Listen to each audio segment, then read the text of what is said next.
future. There are no people in the future. No people at all. There are no people in the future. Where did all my people go? There are no people in the future. Let me try my people call. Where are all my people?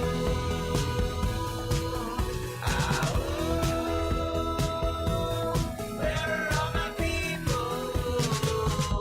I guess I'll fly away now. Hey everybody, welcome. It is Friday, June 18th, 2021. Yes, the first officially federally recognized day of Juneteenth. Yes, I know Juneteenth is tomorrow, but today's the federal holiday. Welcome to Raging Chicken's Out to Coop podcast. Yes, this is Kevin Mahoney, editor and founder of Raging Chicken. Each week, I usually talk to that guy filled with middle-aged millennial angst, Sean Kitchen, about the good, the bad, and the ugly in state and national politics. However, as you know, Sean is on his National Lampoon family vacation across the country. Latest sightings actually indicate that he is in Utah someplace. So, as friend of the show Chris puts it, our Friday politics roundup is getting an upgrade. Yes, everybody. On this week's show, I am joined by two guest co-hosts from the Sisters of the Night Caucus podcast, Shanna Danielson and Angela Valvano. We are streaming live on our YouTube channel, and don't forget to smash that subscribe button, like this stream, and hit the bell so you know every time that we go live. On today's rather freewheeling Friday show, we'll give you a little sense of what I want to give a little introduction to what Sisters of the Night Caucus podcast is all about for those of you who are still under a rock and haven't listened to it yet.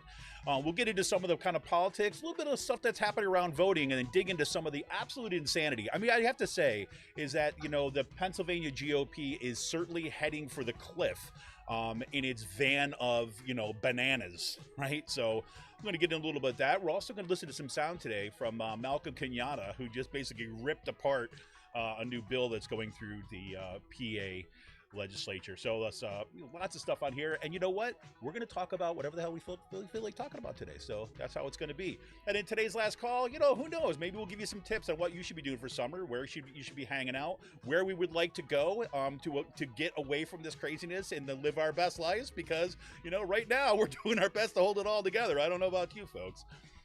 Well, there you have it. So I want to remind you to tune in to the Rick Smith Show on Free Speech TV this and every Saturday at 7 p.m. Eastern. You can stream the show live at freespeech.org. You can also tune in the Dish Network, DirecTV, or through the Free Speech TV app on Roku. You know, make sure to subscribe to the Rick Smith Show's daily podcast on iTunes, Podbean, wherever you get your podcasts. And of course, you got to check out Sisters of the Night Caucus podcast. I'm going to say it over and over again today. But you can find it on Anchor, on Spotify, on iTunes, wherever you get your podcast. The amazing PA women stirring the cauldron behind the podcast. Yes, two of them are right here with us today. Well, they rock the house, and they know where the bodies are buried. Spooky, right? Well, make sure to follow them at the Night Caucus. And attention gamers, the Game Inn, that's the Game Inn with two N's, is a Quakertown black family-owned gaming store. They're friends of the show, and they've got everything from retro N64s, the latest consoles, video games for all platforms, collections, action figures, Funko Pops, and yes, my best friend, or my son's best friend's family runs the place. So all the more reason that you should go out and support it, especially when the bulk of the gaming industry is filled with these kind of white supremacist nut jobs, right? You got to be out supporting those folks that are kind of doing it right, and these folks are. You can check out their Facebook page at The Game Inn. You could drop them an email for anything you're looking for at thegameinpa@gmail.com. And you know what? If your kid got an A on the report card at the end of school, bring them in. They'll get a discount. Fantastic. Special shout out goes to Jonathan Mann, who wrote our intro song, There Are No People in the Future. Check out all his great stuff on his YouTube page and follow him on Twitter at SongADayMan. That's with two N's, at SongADayMan on Twitter. And you got to give a shout out to our Out to Coop live shows. This week has been like gangbusters. Of course, we had Cory Doctorow on Monday talking about his book, How to Defeat Surveillance Capitalism. On Wednesday this week, we had Kadita Kenner from the New Pennsylvania Project come on and talk about the assault on voting rights. And this coming Monday, June 21st, I welcome Erin Wallace to the show. Erin is the owner of the Devil's Den in Philadelphia. That's a gastropub in Philadelphia, and she's also the co-leader of the Philly chapter of the Pink Boot Society. We'll be talking about the craft beer industry's moment of reckoning as it faces up to its history of misogyny, racism, and abuses.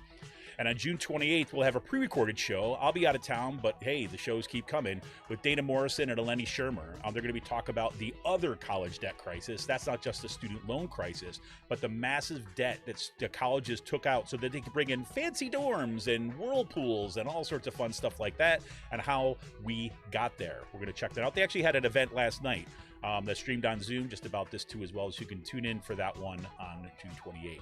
We want to thank the people that have been with us and support us right from the get-go, way back in 2011, and those folks who continue to support us each day. Thank you to all of our patrons, and you can help become a patron of this show and help support the show by going to patreon.com/rcpress. Look, if we want a progressive future, we need progressive media. Support Pull No Punches, homegrown progressive media today. Become a patron of Raging Chicken for as little as $5 a month. Just go to patreon.com/rcpress. Look, we're here for the fight, but if we want to keep the media in the movement and the movement in the media, we need you. Become a patron for as little $5 a month. Patreon.com/rcpress today. Well, I am absolutely thrilled to be here with two members of the esteemed Sisters of the Night Caucus podcast, but who were awesome in their own right before the podcast was ever a thing. Shanna Danielson and Angela Valvano, welcome to the show. Thank you. Oh, you got it. You got it. Well, listen, so instead of me rambling on about how awesome you all are, I want to have each of you got to go through and tell everybody a little bit about kind of your background, a little bit about kind of who you are, introduce yourself to the show. Shanna, why don't we go to you first? Sure. As much as it is nice to hear other people go on and on about how awesome you are, I'll do that. There are only so many hours in the day, so just kidding. I am not a stranger to this show. I actually have been on your call-in show before. Yep. But if anyone out there doesn't already know, I ran for state senate last year in Cumberland and York counties, had run for state house prior to that. So I have been listening since 2018 when I did that state house campaign. Mm-hmm. And yeah, I've done a bunch of other stuff too. Most of my career has been in public school music education. I'm a little kid band director at heart. I have a soon-to-be 7-year-old son, and we are just living our most mediocre existence lives in York County because I live in Dillsburg, which is a lovely little town, but it is not a lovely little place to be politically represented by Dawn Kiefer, Mike Regan, and Scott Perry. So, I stay active in this way. On state committee, we form the Northern New York Democratic Club. I'm a lead with Moms Demand Action. So I find other ways to channel my rage into productivity, if you will. And yeah, I'm really excited to be here today. That's fantastic. Angela, to you. Okay, hi. This is my first time. Hi. This is my first time here. Not my first time listening. I've been listening for a little while now. So I hail from the hinterlands of the north. The west, the north and the west. No, so I am in the western side of the state. I'm about 45 minutes north of Pittsburgh, and so my story kind of goes like this. I was a young mom with 3 little ones, and I got irritated. I had to go to a council meeting to talk to my council. I went in, and everyone was a very old man, and I was like, WTF? Like these people have absolutely no idea what anyone's concerns are.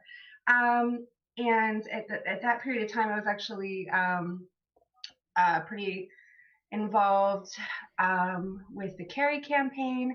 And so, of course, I was bitching and moaning about this, and everyone was like, just run for office. And I was like, no, I can't run for office. Like, I'm what? Yeah, I can't do that. Like, I'm like 28. Like, look at this guy. Like, and at that point in time, my county was very, very much like good old boys club, like serious good old boys club. Like we had chairs that like left their chair position to go to prison, and then came back and took right back over. Yeah. Oh, so it's like a whole different. It's a whole different kind of revolving door then. Yes. So, but I mean, that was kind of the thing I was stepping into, and I did it, and it was great.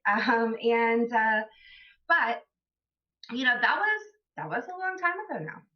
And so, I did a stint. I co-founded a nonprofit, an economic revitalization nonprofit. I enjoyed that so much that when I left council, I went into nonprofit consulting. That took me to a lot of cool places, and I did a lot of cool things. I did a lot of direct action, piratey kind of marine conservation in Southeast Asia. And but I always said that if we had a chance to come back, like if I ever had a chance to try to fix things, the problems that I saw, that I would segue back into politics. I never really left. I did campaign work, right. But I always tried to keep one foot out the door for sanity's sake, because the rage Shanna was speaking of the rage is real. It's so real, and I mean the amount of horrific, patriarchal BS and ageism was just horrible. So anyway, so I was on an island, and I got elected vice chair of the Lawrence County Dems, and I came back. And so this is a pro tip for everybody out there. If you're going to run an election for a local campaign, make sure you're doing it from an island, because you'll keep your sanity, right? And it's possible. I'm taking notes. I'm taking notes. It is possible. It is indeed possible to win while on another continent. So that must be what I did wrong. Yeah, you were maybe you were too present. I'm totally kidding. But anyway, so I came back, and it's been a wild ride since then, to be honest. Just basically thrown myself into trying to, right a ship. I mean, Shanna talks about Dillsburg. I mean, my state rep is Aaron Bernstein. You know how gross that is? I mean, that's really gross. It's difficult. Just threw myself into all of that and campaign consulting. I was field director for Christy Ganitas' congressional campaign in PA16. And then I decided that maybe rather than campaign work, it would be fun to get to really year-round organize and dig in on issue-based work. So I took a position with Keystone Progress as the Western Pennsylvania organizer. So that's my story. There you have it. Well, thank you again, both of you. And again, Angela, you just remind me over and over again how many times we've had, say, organizers on the show or people who decide, especially now, as you have more and more women, more and more people of color that are stepping up to run and are basically saying to the hell with the machine, right? To the hell with the kind of old boys network, to the hell with, the way things are done. We're going to actually start running where, we represent it. And it's like that I hear that experience over and over again about, saying, I went to this meeting because there's this one thing, and I walked into the room and I saw not me, right? And then saying that switch from that possibility of okay, I'm going to go get this thing and tell these other people what I need from them, to say, no, I'm going to be them. We need to get on the other side of the table. Yeah, get in the room. Yeah, absolutely. So, and I think that one of the reasons why, let me say two things before I ask you to talk a little bit about Sisters of the Night Caucus podcast, because one of the things that when Shanna was on, we had you last fall, Shanna, and we talked about the campaigns, right? That especially in Central Pennsylvania. Where Shanna's campaign, we had Nicole Miller's campaign, we had Tara Shakespeare's campaign up in kind of the Allentown area. We had campaigns in Philadelphia, and even those campaigns that were not successful, right? If we say success is getting elected, what all those campaigns were doing is actually building an infrastructure and building a base in areas of the state, in many cases, in which there was either a like younger candidates, more progressive candidates were locked out of the process because of the control of the Democratic machine, or the Democratic Party had simply just abandoned, right? And just said, well, we can't lose it, so we're going to throw our hands up in the air.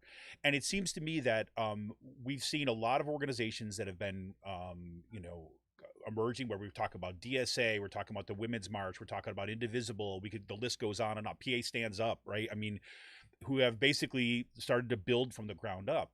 And it seems to me that, the work that you all are doing, right, is part of this, if you want to call it a small R revolution, right, where we're kind of basically really seeing a dramatic shift in the in what's happening in state politics.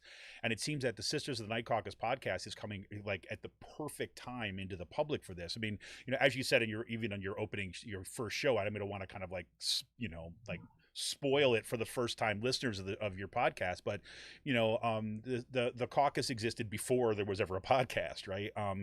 And the fact that all of you are not located in the center of Pittsburgh or the center of Philadelphia, but in the areas of the state, which is crying out for organizing. So I'll say right up front that is like one of the things that I find most compelling about the work that you all are doing, because nobody else was doing it. Right. So thank you for all the work that you're doing. Yeah. And I was just brought into the coven, I think in I don't know, was it before or after Christmas? We came in at the same time, but I don't remember what. January. Yeah, I remember getting a call from Katie Bloom one night, and she's like, "Hey, I'm going to add you to the Slack." And I was like, "I'm 900 years old. I don't know how Slack works. Why are you doing this to me?" And it is literally life changing, because you're right. I mean, the conversations we have privately, we could go back to January. They could go back before that, and we could do episodes on all of the rants that we have, because it's you have people coming in and making decisions that don't understand at all. That's one of the things I love, is that we all live in different places. It also kind of sucks that we all live in different places, because I would like to give them all. My sister-in-law makes these little cauldrons, which I think because I think you maybe bought some.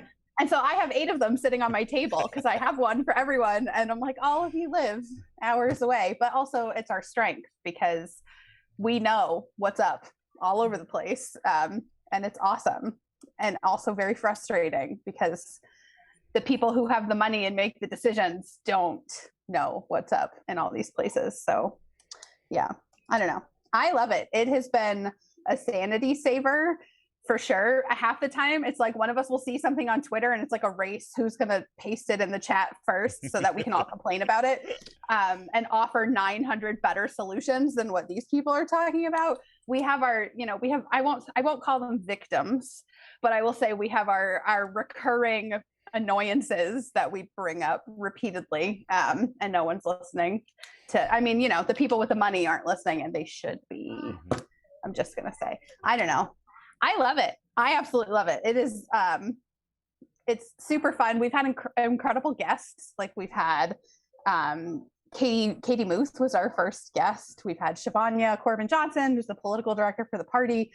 We had State Rep Jess Benham, Maria Montano, which I wasn't on the episode with Maria, but when I listened to it, I was like, man, this is powerful shit. People need to hear this. And luckily our listenership is great. People are hearing it. We've had such good feedback. So before I let Angela talk, I just want to give a huge thank you and shout out to Jillian and Katie, who, this was their brainchild. And they are leading us fiercely and ferociously and with lots of obscenities. And that's how I like to live my life. So oh goodness, yeah. I want to second what Shanna said about Jillian and Katie, because truly, like I said, bringing us all together has been such a blessing, because you just, once again, when you might have your own little circle, but when you are not connected with people in other regions, women in other regions, sometimes, and I'm sure Shanna can co-sign on this, you feel like it's very easy to not realize that your issues are universal. Mm-hmm. You know, and that these issues are universal. And once again, it couldn't have happened at a better time, because we basically started to congeal into what you see on the podcast, you know, in January. And I think it's worth noting that a lot of our very early conversations were in the aftermath of the fall election. And there was a lot of discussion about maybe some of the misguided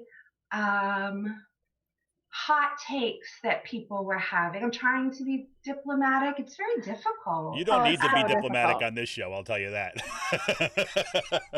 No, Just absolute, you know, it was this race to see who could have the hottest take, who could blame progressive messaging. well, don't you know, we all lost because one person one time said defund the police. Absolutely. That's why. I mean, everybody knows that. Ask any white man in a diner in Allentown, and that's what he'll tell you, right? Exactly, Like, that's what all the. Anyway, And sorry. yeah, no, it's fine, Shanna. Just literally jump in at any point. Literally, please.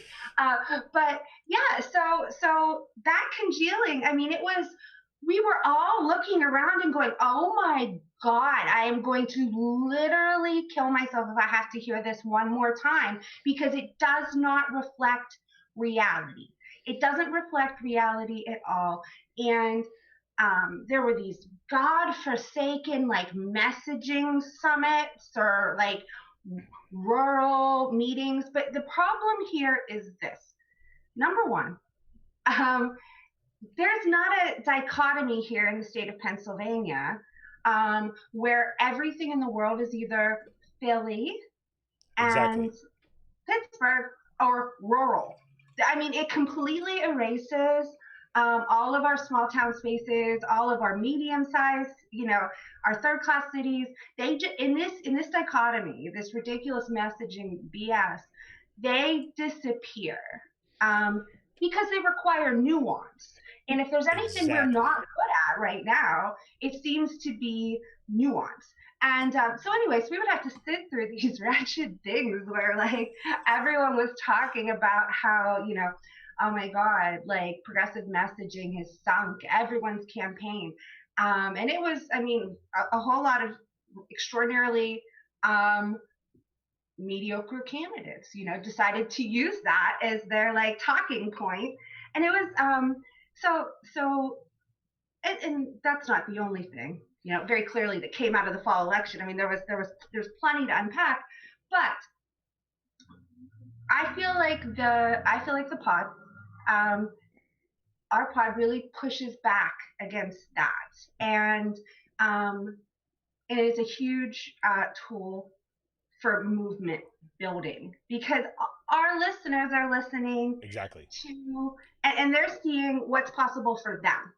And they're seeing that there isn't a disconnect between your lawmakers and your legislators and your consultants and your activists and them, you know? I mean, there's a place, you know, in all of this for everyone. And I, you know, the hope is that we're planting all kinds of seeds. That's certainly my hope. And I believe after we kind of looked at the primary, you know, the primary results, which were pretty amazing for progressive candidates. Amazing. So my hope is that this is all part of like a larger narrative, and the role that we have to play is that we are centering women. We are centering women's voices, non-men, because, and I'll kind of say this. I'll drop this little tidbit because I don't know if we ever said it on Sisters in the Night Caucus. We are born of rage. We are born of rage, and it was super funny because we're all pretty type A, and so this is literally how we went from being like a brain trust to a podcast. Was we had members that were that recorded for another podcast, and they were cut um, and they were cut from the pod, and it literally went from a message to, well, that's bullshit, and to, we need a real podcast, and it was just like bam, and literally that conversation took place on a Wednesday or Thursday, and I swear to the Lord in heaven, we had a producer and we recorded our first podcast within a week. And that is a testament. I mean, that is what happens when you have a whole lot of like badass, like type A women working together. And like controlling the means of production. Let's put it like this, right? I mean, like literally. I mean, I think that's the big, I mean, for me, like that's the biggest like difference in it, because number one is like the lens starts from a completely different place than what you would get in any other podcast, this podcast included, right? Or from other political takes that are happening around this, and you starting from a different, like literally geographic location. And as you said, like you're like starting like here, we're women born of rage, and this is how we're going to enter the world, and you can choose to come along with this journey or not. And then, but you know, all I see on the Discord, and I see this is like more and more people every single day are coming there, right? And I always think about this as one of the most critical aspects of kind of, you know, having like, you know, self-owned, independent, right, self-supporting organizations, media organizations like yours, like the podcast, but not just that, all the work you're doing outside of this, because then people can say like, all right, we don't need to go through these other people. We can go right to the source, and then we can see ourselves as the agents in this change and not wait around for somebody else to do it. Yeah, we basically bludgeoned the gatekeepers. Like we just said, to hell with you. And I've been a listener of this show, and so I always have, you know, the hashtag not all men. Like you guys are great, and that's wonderful. But I just tell you how fucking terrible and annoying it is to be a woman who has done an incredible amount of work, especially in the last couple of years as things are changing rapidly in the region where you live, and there's nothing for you to listen to where you get that kind of perspective, or, you know, like something where you can just turn on and be like, yeah, these people, like you need that, right? People Absolutely. need that. And so it's awesome, you know, the people who are fans who listen every week, who then go out and tweet like, oh, this episode was like, it's just so cool to be able to, like, I don't know, to not just rage to ourselves, but to be able to share it and get other people involved. And again, our spread, we don't have anybody in the Philly region. And we don't actually have anyone in Pittsburgh. Like, I think, Angela, you are our like Pittsburgh-ish, right? Yeah. But the rest of us, like, I'm just looking at, so like Jillian is in like Southwestern or almost Southwestern. And so is Laura, and Jen and Katie are Central, and I'm down here. Lindsay Drew is also down here. And then Emily is kind of in between us and Jill. And so like we have this whole swath of the state that nobody else is listening to.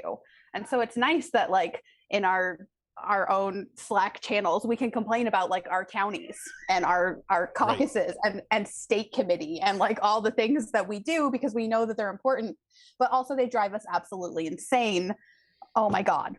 For example, I was on a state committee meeting last week. I am so ready for state committee to not be on Zoom anymore, by the way. Do you know how god awful that is? Anyway, yeah, someone who taught online all year, 4 classes a semester. Yeah, I can vouch for that. Now do 300 middle to elderly Never. white people, because that's essentially what it is. But I was in a caucus meeting, and there's people, and they're complaining that, you know, these candidates are stealing all the volunteers from the party, and then they don't ever send them back. And I'm just like, lady, they didn't come from the party. Like, they came because they liked the candidate. They liked what the candidate was saying. The party's not giving them that. So it's like, now I can tell them to go volunteer for the party, but what I'm really telling them is come listen to our podcast so you can find out how to take over the world. Because, exactly. Well, and as Colleen just said in YouTube chat, Sisters of the Night Caucus is the T in Pennsylvania, right? Basically.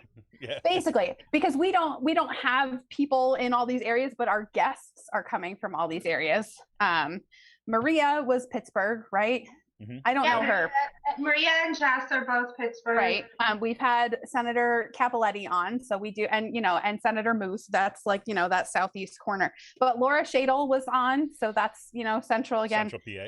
Shavanya is all over the place all the time because that's her job. But I know that some of the guests we have coming up are from like Scranton and the Northeast. And we have such a powerhouse lineup of folks that we have on to be able to dive into things like this, like everyone running for lieutenant governor, or like county parties needing to eat themselves, or whatever it is we're raging about that week. And it's just really awesome, the amount of people who are excited to come and be a guest. Totally. Well, and I could say, if I could put a plug in for, and I don't know, well, I can certainly have suggestions, but the Lehigh Valley, okay, is like, I have said since I've moved to Pennsylvania, that it became very quickly apparent to me. I used to live in Allentown.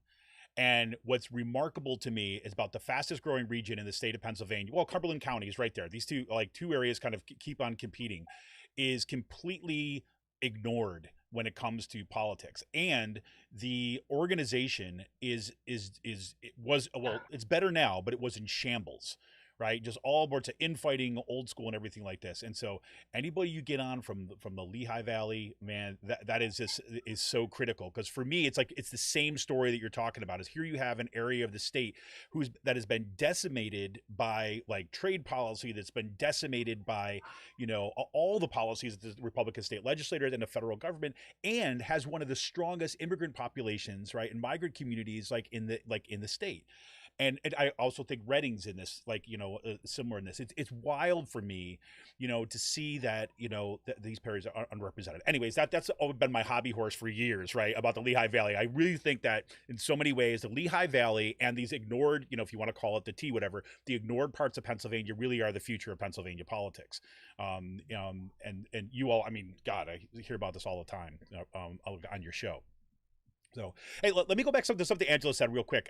One of the things, and this is just more of a comment than anything, but, you know, Angela, what you said about the, about the hot takes that happened after the election.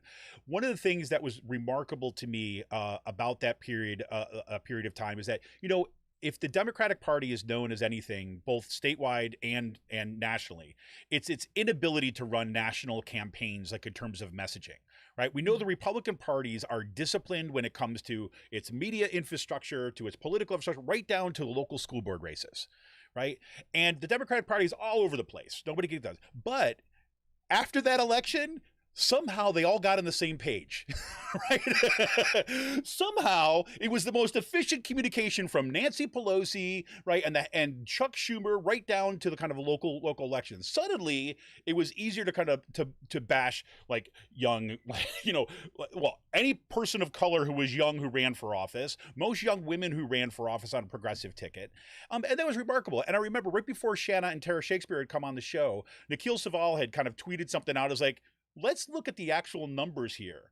Is like, if you want to talk about actual effect, there's a good chance that Joe Biden might not have won Pennsylvania had it not been for these campaigns, right? The turnout and the members and the votes in these counties, yes, they might not have won individual races, but this is what it looks like for building power. So that's one of these one of these hidden parts of it, is when the Democratic Party says, well, we just can't get stuff together. You know, what I've always heard from you, and I've always heard on the podcast, has been this like, no, it's not because they can't. It's because they won't. Mm-hmm. And it's our job to basically change that dynamic. I was just raging about that to somebody the other day. Like, do you notice that the bans on transgender athletes and the critical race theory and the permitless concealed carry, all these really awful things are running all at the same time in like half the country, because they have ALEC or whatever, like they have, and they're evil, but they have their coordinated shit together. They run everything and they run it all over, and they just flood the airwaves with their terrible talking points. These people don't even know what critical race theory is, or the fact that it is not taught in public schools, but that doesn't matter. Go to any school board meeting and there are 20 Trump crazies there screaming about critical race theory. They don't even, and it's crazy to me that they can just get that together. And it's like, why aren't we investing money in that? I was talking to someone last night. Why doesn't our state party, money, whatever, find the freaking money? But why don't they have organizers hired all the time? Guess what? The work does not end just because the election is over. Like, we can't expect to win, especially tough congressional seats and flip state ledge seats if you're only paying someone for 6 months? Like, you need to be there all the time. And it's just, they can't seem to make this happen. And it blows my mind. Well, and there's a you know, and you speak to it when you said what Nikhil Saval said about, you know, let's look at the numbers. You know, my entire thing is, I mean, let's look at what's winning, you know. And I mean, speaking of numbers, I mean, Christy Ganivis, I mean, Christy's campaign, we outperformed Joe Biden in all 5 counties in the 16th congressional district. And now those go from Erie, you know, which is, you know, more urban, to mixed counties like Lawrence, to really red counties like Butler. So, okay. So, like, let's see, what was the message that resonated? You know, like, what were we hitting that was good? And so, and how can we build on that? And I feel like we've tried a little bit to do that with this last primary, and the result of this kind of, like you said, Shanna's race, you know, you're changing narratives. You're changing the narrative. You're changing what's possible. And Christy, I feel Christy did the same thing where, and so now we have these primaries where people were more primed and receptive to these messages. And so you have, you know, from Tyler Titus up in Erie knocking out, you know, basically it was David versus Goliath in terms of money and conventional wisdom. We have 3 Black women poised to take over the city of Beaver Falls, you know, a mayoral candidate and 2 council candidates. I mean, these things were not even thought to be possible. And so that I think, you know, every little thing that we do is changing the narrative of what is possible, of what is allowed. One of the things that I feel is really important about our part is that, you know, I've had about enough of respectability politics, because it sure seems like respectability politics only applies to Democratic women. Yep. And so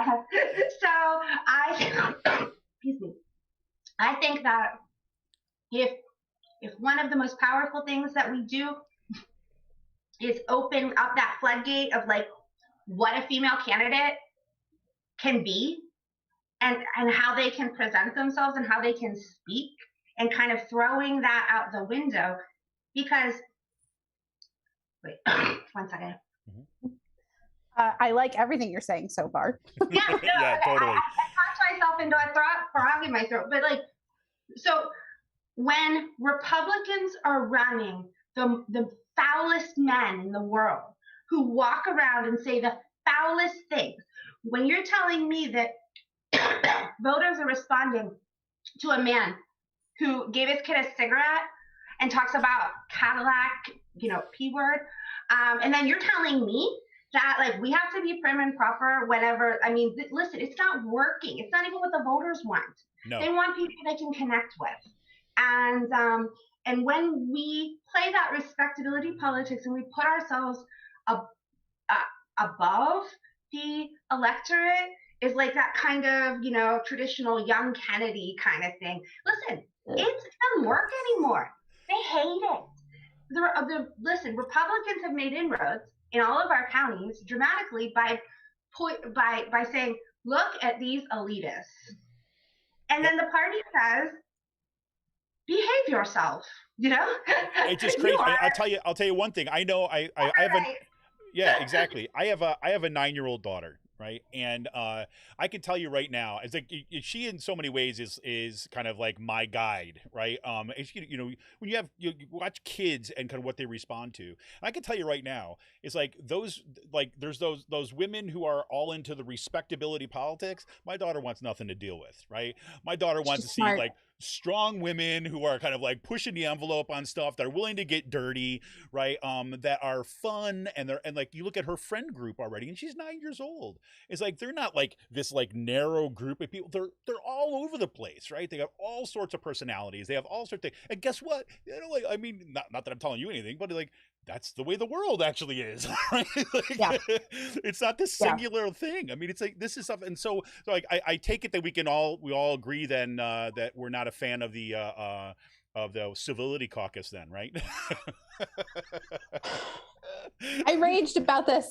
Oh, this is like a pattern emerging. Every time I speak, I'm talking about something I raged about. I feel like I tweeted something like this yesterday where Mitch McConnell just keeps coming out and saying, like, I'm not going to do this. And I'm like, can we please stop pretending that we're ever going to do anything bipartisan again and just burn them down while we have the majorities? Just torch them, because they would do the exact same to us. They don't give a single shit about civility, about bipartisanship. It does not exist to Republicans. We have got to stop pretending that we can work together, because we can't.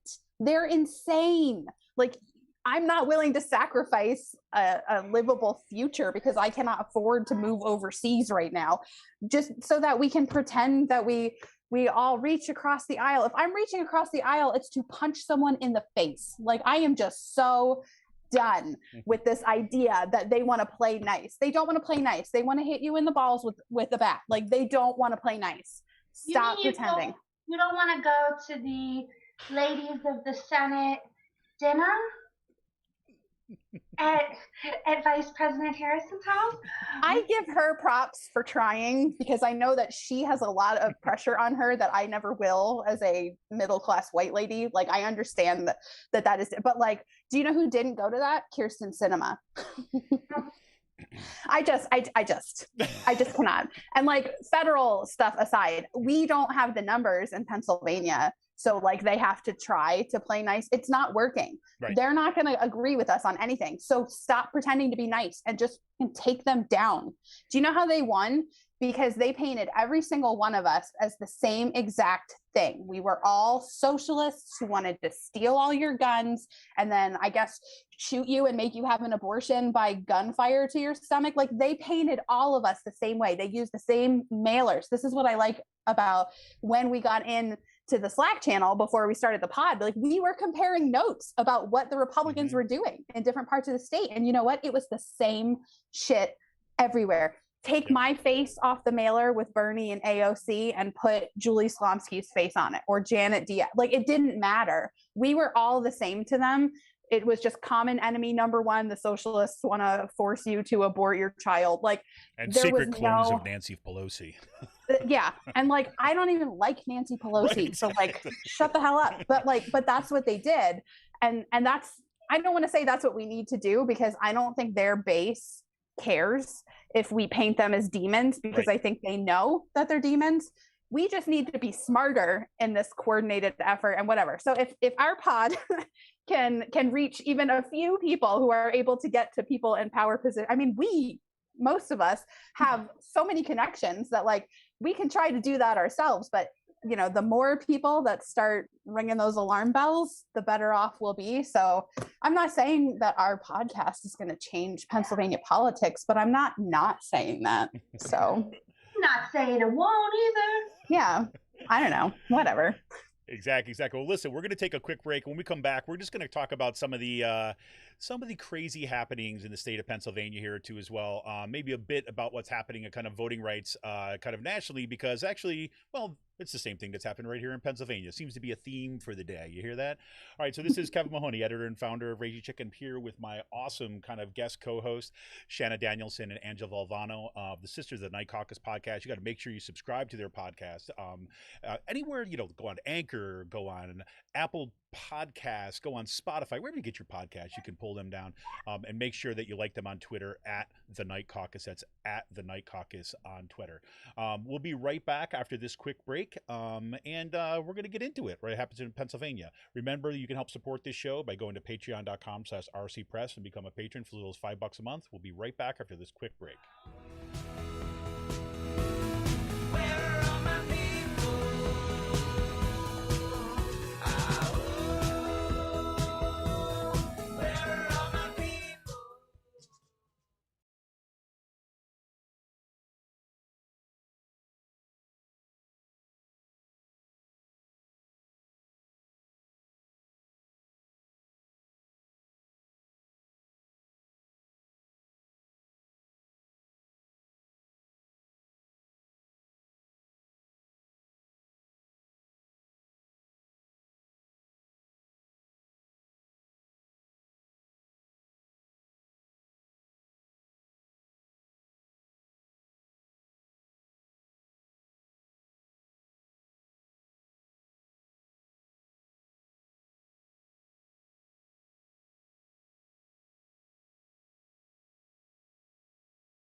Welcome back, everybody. This is Kevin Mahoney, editor and founder of Raging Chicken, here once again with Shanna Danielson and Angela Valvano of the Sisters of the Night Caucus podcast. So we've got, Shanna in the break said, breaking news. We had VP Harris coming to Pittsburgh. Is that right? It is, with Labor Secretary Marty Walsh. I didn't read the whole press release because I don't live in Pittsburgh and don't really care that much. But once again, they're coming to Pittsburgh. But that's where all the white male blue collar workers live that are essential to our future of our democracy, right? Yeah, you mean the ones who probably voted for Trump? Yeah. Yeah. Good. Keep going there, you guys. Keep going there. Looking at you, building trades. Looking at you. Yeah, I wonder if we're going to hear about if Harris is going to mention the fact that the reports have come out about the poisoning of the kind of the communities to the fracking chemicals, and the new report that just came out about some of the worst air quality in the country. I wonder if that's going to be part of their plan. We'll see. Yeah, something tells me probably no, but pipelines. And I will say this from over here in the West. The plugging of the methane, the orphan wells, and so much of what's in the jobs plan will be tremendous in terms of job creation. And I think they should be talking about the pollution. They 100%. Should be about, because all of this is addressed. Now, is it addressed to the level that I would like it in the jobs plan? No, but I mean, it's a heck of a start. So I like to give credit where credit is due. And, but I also want to say, they didn't vote for it. Like Mike Kelly, there would be so many jobs in, CD16. And I mean, he voted no and went as far on Center for American Prosperity. Center for American Prosperity, he went live with them and said, I can't see any of this as being good for America, he said. And he also said, which I thought was the funniest freaking thing to say, he said, if I could just dial back and go back in time to 2017 and pass a real good infrastructure bill. He said that. Who said that? That would have been cool, dude. You know what also would be nice, really cool? Unicorns. Unicorns would be really, really cool. Right? I'm more of a Pegasus girl, personally. I'm with it. Look, there's room for multiple mythical creatures here. Come on. Well, listen, I think we have a better chance at either of those things than Mike Kelly voting for an infrastructure bill. No, but I think the point being, and I agree with you actually 100% about what's in the jobs plan, right? And I think what I would like to see from the Democratic Party, however, right, and for the candidates is to come in and stop trying to like tiptoe around pipelines and the fossil fuel industry and basically go 100%. Say, look, if we're going to save the future for our children, your jobs are going away. Which is why we have to build out the infrastructure right in these areas that have been devastated by the impacts of the fossil fuel industry and that will have the most to lose out. They should be in West Virginia right now. They should be in North Dakota right now with exactly this message, and in Pittsburgh. I mean, I keep on hoping that this is what they're going to do and say, we need to rebuild this economy. And look, in Pittsburgh, you're already started doing it. Look at the infrastructure that you're building in the city of Pittsburgh towards green futures. Look at the ways that you're kind of directing towards even the space economy and things like this. We can rebuild this, right, and hold on to these treasures while we kind of get rid of those things that are destroying our future. That doesn't seem to be a hard message for people to hear. No, and also it is the government's responsibility if they're going to say your jobs are going to be gone, because if they're not gone, we're all going to die, to then say, but we are going to help you. We're going to train you. We're going to whatever you need to get you something else that's not only better for you, but better for us, all of us, and our health and our environment. I'm really tired of the government is here to destroy your life messaging from Democrats. Shut up. Oh, the cool thing is that this plan actually keeps tradespeople doing trades work. Exactly. It's not in the you hear the Republicans when they go on and they're talking about this and being critical. They use the most hackneyed thing in the world, which is they say, oh, they keep talking about a just transition and they're going to want everyone to go learn coding. Like, it's not 1982, assholes. Like, shut up, okay? Like, we learn things, all right? We learn things, and this is actually a just transition into, work that is already in the field that people work in. So, like, I don't know, we need to very strongly, like you said about Shanna, about how, I mean, it's like mushrooms. They pick a topic and then boom, add water, it's everywhere. Everywhere. And I mean, we really need, it's the same thing with this coding thing. I mean, I've heard like 20 of them say it. We need to have like, I mean, I swear to Jesus, like, I want to get like an email once a week that says like, say this. And like, if I agree with even half of it, I'll be content, Yeah. Yep. It's not like Democrats don't have think tanks, right? There are left-leaning think tanks. Can we please just like put them in, like Davos and like, not Davos. No, Demos. you mean Demos. Demos, yeah, whatever the Heather McGee used to be in charge of, because I'm obsessed Demos. with her book. It's great. Her book is freaking awesome. Oh, so good. Tears multiple times. It was just so good. But like, people are doing the work. Patriotic millionaires, like, let's get them in on some messaging. People exist in these realms. Like, can the DNC maybe just realize that there are people who are better at this than them, and then pay them to do it for us, please? Well, and I'll tell you what, and I'll tell you what, this is what and again, self-interest, I will put this kind of right out there. But this is exactly the message we've been saying, like, on the show for ages, right? Is like, what they need to get their heads through is follow what the right wing has done. You go, and you know what? It doesn't take a lot of money to throw to Sisters of the Night Caucus podcast, to throw to Raging Chicken and a bunch of other progressive podcasts out there, and basically not try to control everybody's message and say that you can only say these things that's approved by the party, but you've got your kind of left flank out there doing some of this work. And this is what the right wing does. They just bring a dump truck over full of cash and they dump it on, like, 15, 20 different platforms. And they don't care that they hit all their metrics based upon their standardized testing regimes. No. What they're trying to do is kind of like find out, some of these are going to catch fire along the ways. And you need to support the people that are doing the organizing work on the ground. You're going to support the media infrastructure that's going on. And then obviously the candidates that are going to get the job done. So. I wish things were less.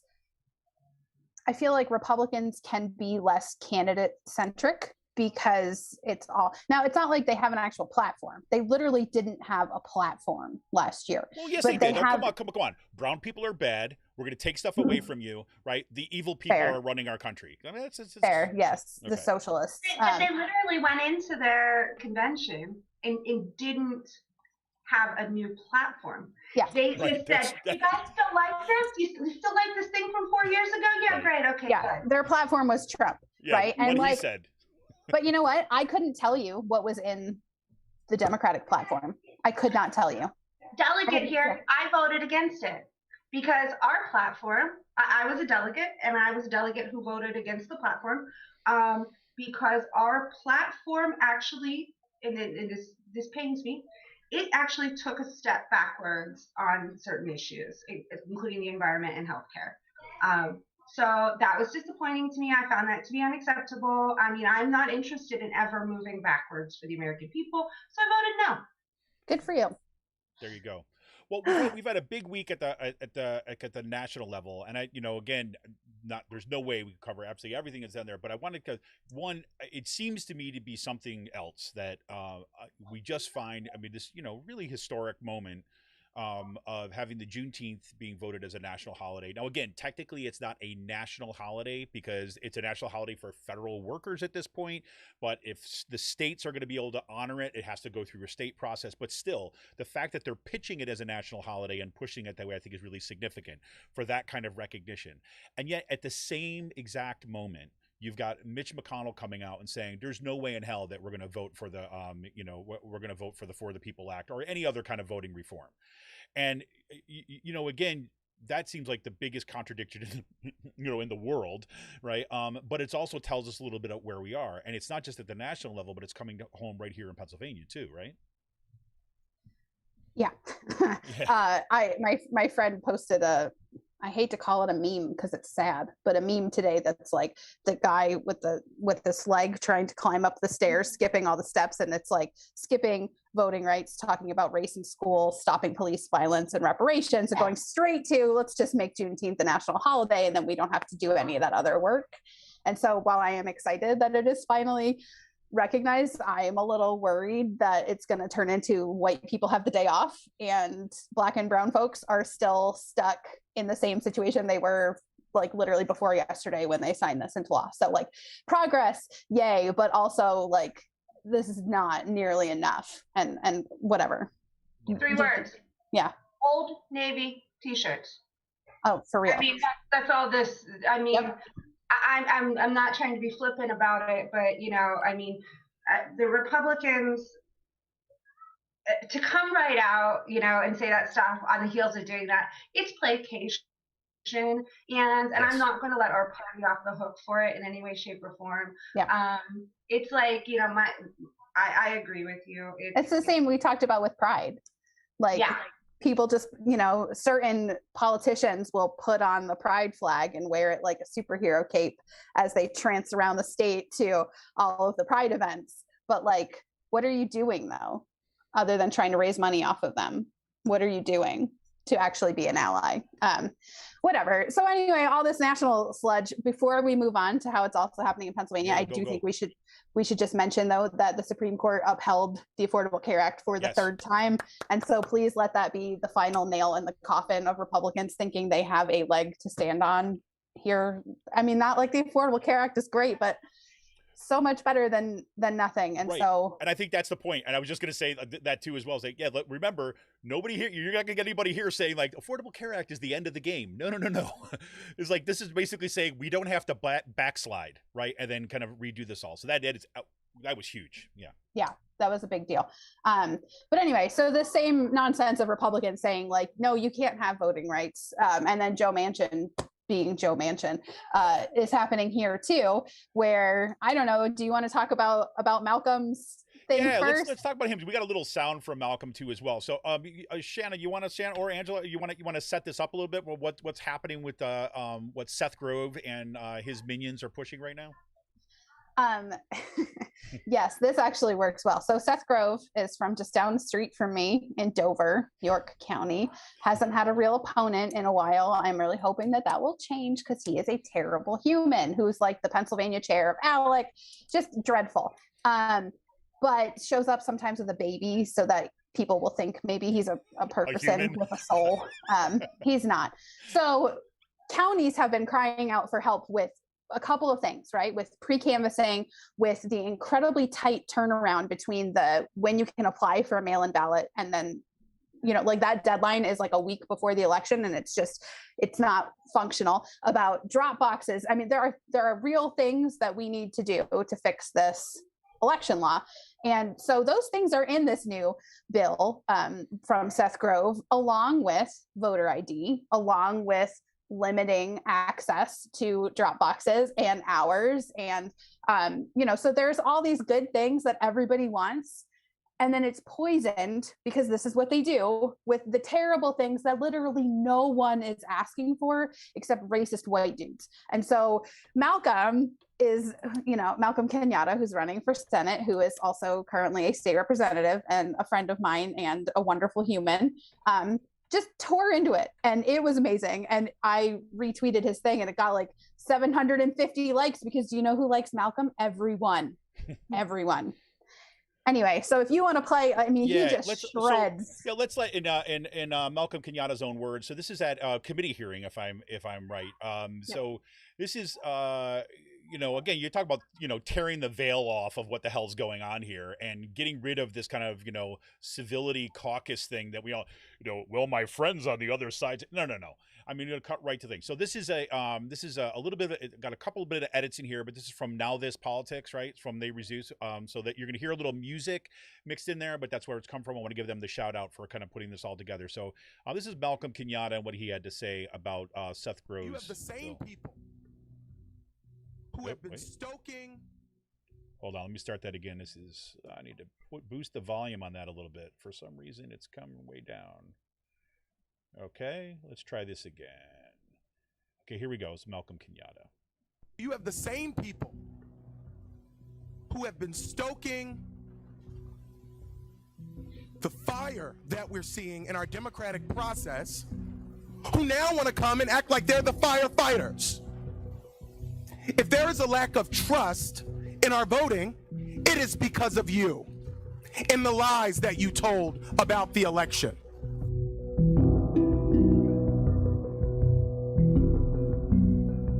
This is 150 pages of garbage. And what it is nothing more than artisanal voter suppression.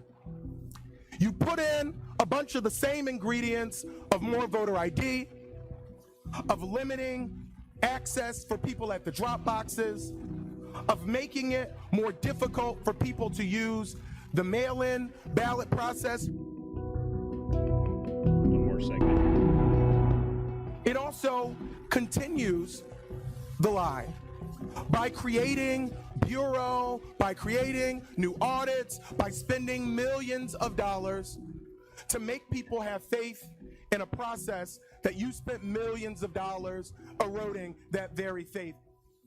What is happening here is slow-moving voter suppression. That is the goal of this. And we can't talk about what the product is if we don't talk about why we began the process. I mean, I don't know how you say it better than that, right? Especially as coming in this as a Senate candidate, right? As one of the candidates for a PA senator, to not trying to kind of tiptoe around these issues and some sort of consultant-based like framework about how you should sound, but rather going right to the heart of the matter. I mean, I was like, thank God for that. His passion is second to none. He says what a lot of us are thinking, right? And that they passed this law, Democrats used it and voted and they lost. And so now this law bad, suppression good. And it's not. The law wasn't good enough to begin with, right? But you know, just like what he said, it's like piecemeal. We'll dangle a carrot and then we'll pull the rug out from under you because they lost. And it's insane. It's insane. Again, no one's asking for that. And I'll tie it to something else, but I didn't know if Angela had anything to add. No, I mean, listen, Malcolm has this extraordinary gift of hitting the nail right on the head, not just in a factual way, but also in a way that really connects with the emotions that we're all feeling. And that really is a gift. I mean, it's just tremendous. And I just literally want to get signs made that like contain the quote, you know, from last year, which is like, oh, if we had universal voter registration, a single Republican would never win ever again. And like, I literally, when they say that themselves, you know, when that's their quote, then I can't understand why we're even having these conversations. Like, why are we allowing them to message like this? Yep. You know, like that should be playing on TV on every commercial. Every single boomer, when they turn on their television, should be seeing that on repeat, you know? Before they get to watch any of their shows, they have to watch Yeah. that about 45 times. No Jeopardy for you until you hear this, right? No Tucker Carlson. No. Actually, just never any more Tucker Carlson. No. So Governor Wolf did a big press event. I think it was yesterday. It might have been Wednesday. I don't know what day it is because I don't have a job, so time means nothing to me anymore.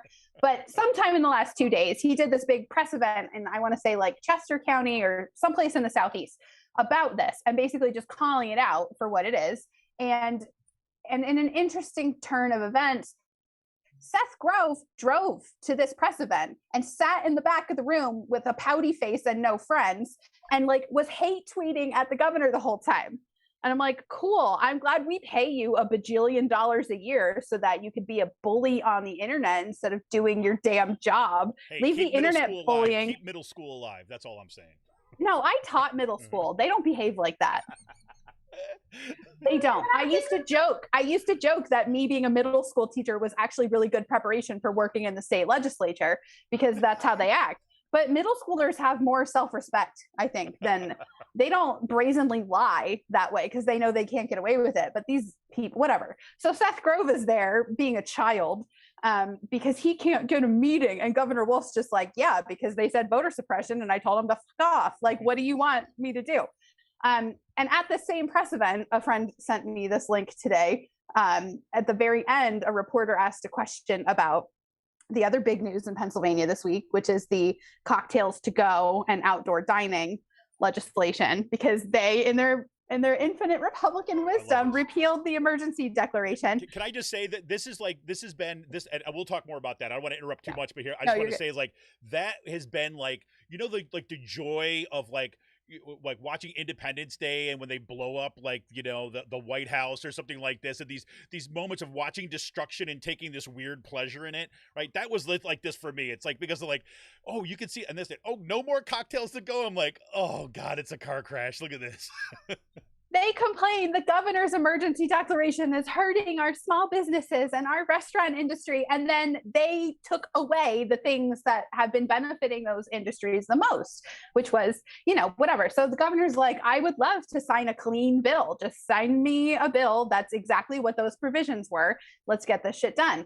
But you'll never guess who added an amendment that would make it so that they could also sell like canned cocktails to go, which right now they cannot because we have privatized liquor sales in Pennsylvania. You have to get them, whatever. And that's in the law. So if you don't like that law, then fix that law. But Senator Regan happens to be related to a guy, his brother-in-law owns like I don't know if it's like a distribution operation, whatever, but he's like basically a glorified beer distributor who has also donated tens of thousands of dollars to Senator Regan's campaigns. And so Senator Regan added an amendment so that restaurants could sell those, you know, cocktails in a can or whatever, which was not part of the original thing because that's going to deplete revenue from the state liquor stores. And we use that for things. And so the governor's like, I'm not going to sign that. Like, send me the bill as it should be, and then we can do this. But what a surprise. The Republicans are the ones who are ruining the restaurant industry. Well, you know, we got to take care of the family. This is the second thing in as many months. I mean, when was Regan's wife appointed to the like gaming control board for $130,000 a year? And now something that will directly benefit his family is more important than the livelihoods of small business owners and restaurant owners all across the Commonwealth. So and I'm just make a saying. note of this. Colleen just jumped in and basically said, yes, it's Wilsbach, the biggest distributor wholesaler in the Harrisburg, York area. So mark that down, everybody, so that you can see and follow the money. Also, the dude's last name is Sour Beer. Like, come on. Like, why are you giving him money to begin with? But whatever. Anyway, I just like that the governor was like, actually, Senator Regan is the one who destroyed this for everyone. So please make sure you write that down. And then in the same like press event, Regan put out a statement, I guess, that was like, well, we need to do this because the incidences of there's been a large uptick in alcohol related incidents and there's zero police data to back that up. So he's just like, not only is he engaging in this horrible corrupt nepotism, but he's also just blatantly lying about it. But luckily a journalist called him on that. I will say they are being held accountable. There are some good press, the Penn Capital Star, the Inquirer, like people have been doing a good job of calling out their lies. Thank God for that. Because it's just, I want a margarita to go, right? I just want to be able to call a restaurant and be like, give me a margarita. I'm gonna come pick it up. I will not remove the straw pokey hole sticker or whatever. Right. But like, we can't, and you know, they were making a lot of money. They make a lot of money on alcohol sales. Well, and the like, same thing, they also took away the provisions that allowed for outdoor seating.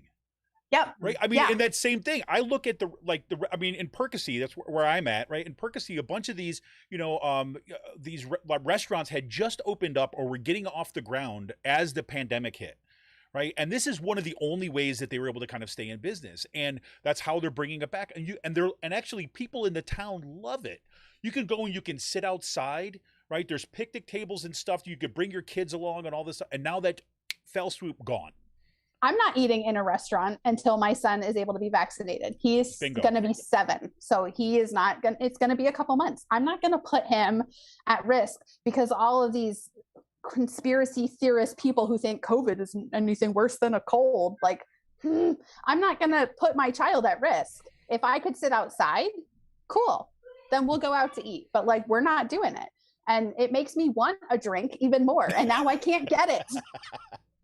I swear, it's like, don't bitch and complain for months that the governor is destroying the economy because, I don't know, there's a deadly virus killing 600,000 people in our country. But then when you have a chance to actually do something about it, you take the spiteful route to just end the declaration, and then you screw everyone in the process. And I'm just so sick of these people. This is not a personal, I think he's trash. I've always thought he's trash before I was going to run against him. I tell people all the time, I'm not upset that I lost because I know where I live, but I am upset that he is there because he doesn't give a shit about the people who live here. And you know what? Neither do any of the other people in his caucus. Keep your gubernatorial exploratory committees going, Senator Laughlin and Senator Martin. And like, you can continue to explore how everyone hates everything you're doing, but whatever. End rant. Republican gubernatorial brood acts. Oh my God, it's so bad. It's so bad. We made that joke on our pod that like everyone's coming out of the woodwork to run for lieutenant governor. But it's like, no, actually, they're all coming out to run for the Republican nominations for Senate and governor. So, well, you know, I think the Republican Party has learned that, you know, this is the best grift that you can get, right? You just basically set out, and they don't even care if they're going to win. Like half the time, half the candidates that come out for this is just kind of like a grift and way to kind of raise money, right? Yep. That's it.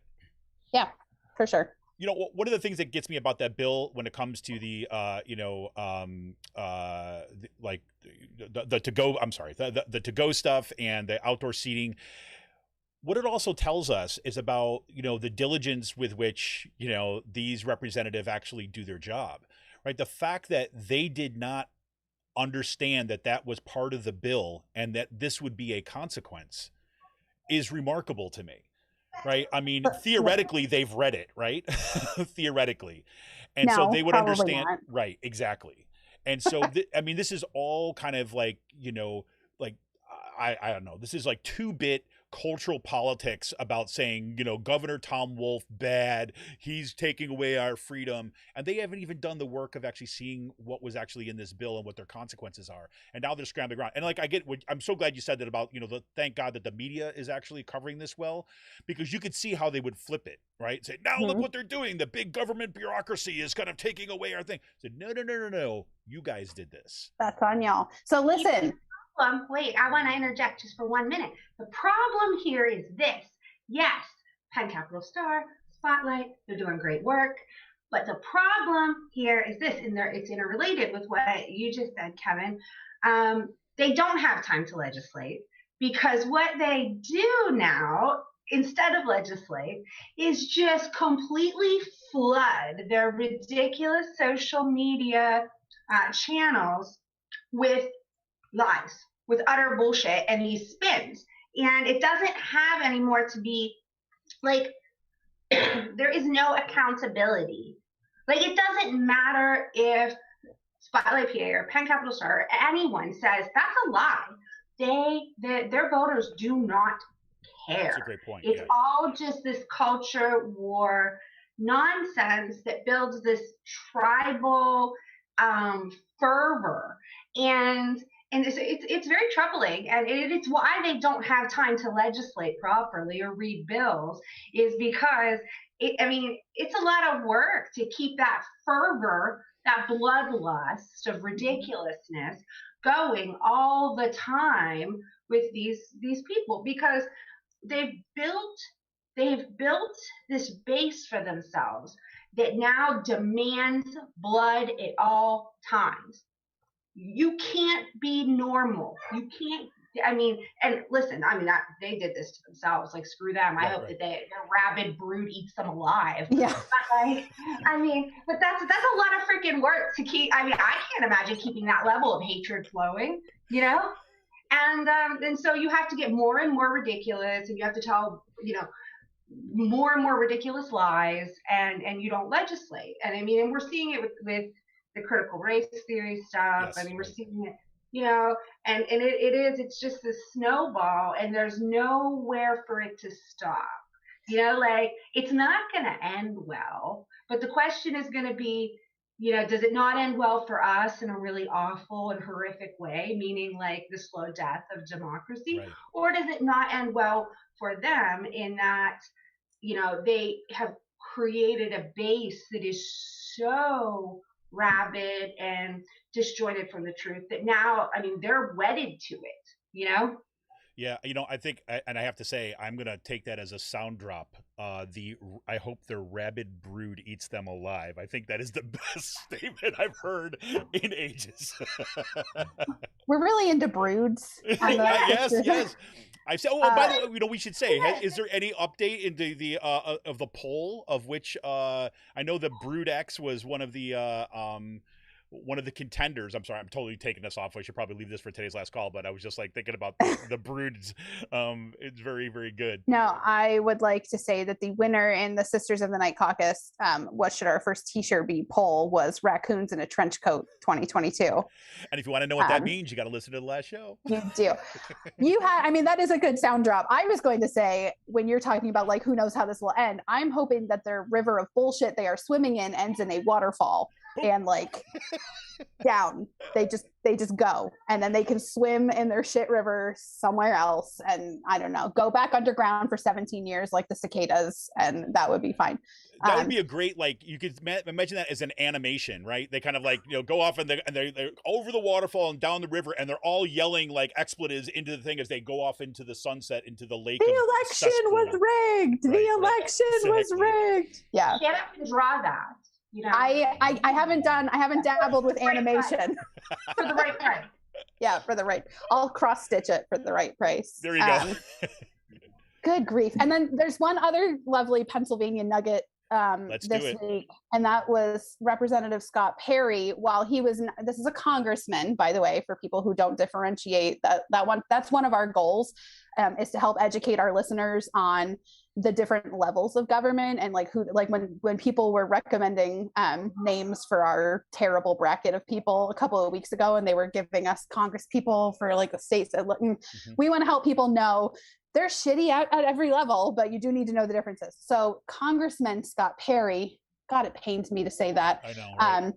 2 weeks ago was running out into the woods to escape reporters, but this week was one of, I think, 21 reps to vote against giving the Congressional Gold Medal to the Capitol Police because of the insurrection, because he said that it was politically motivated garbage.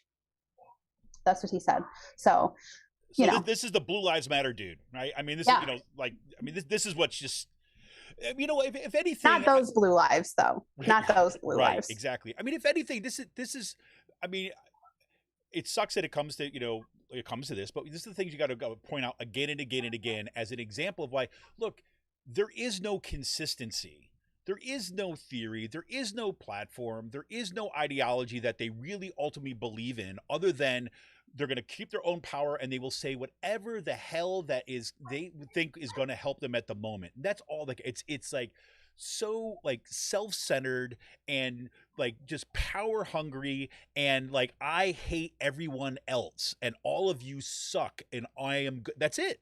I mean, literally, how do you go from Scott Perry being like the guy who's like, military and police and blah, blah, blah, to like, yeah, no, not those cops. Yeah. Right? Yeah, it is.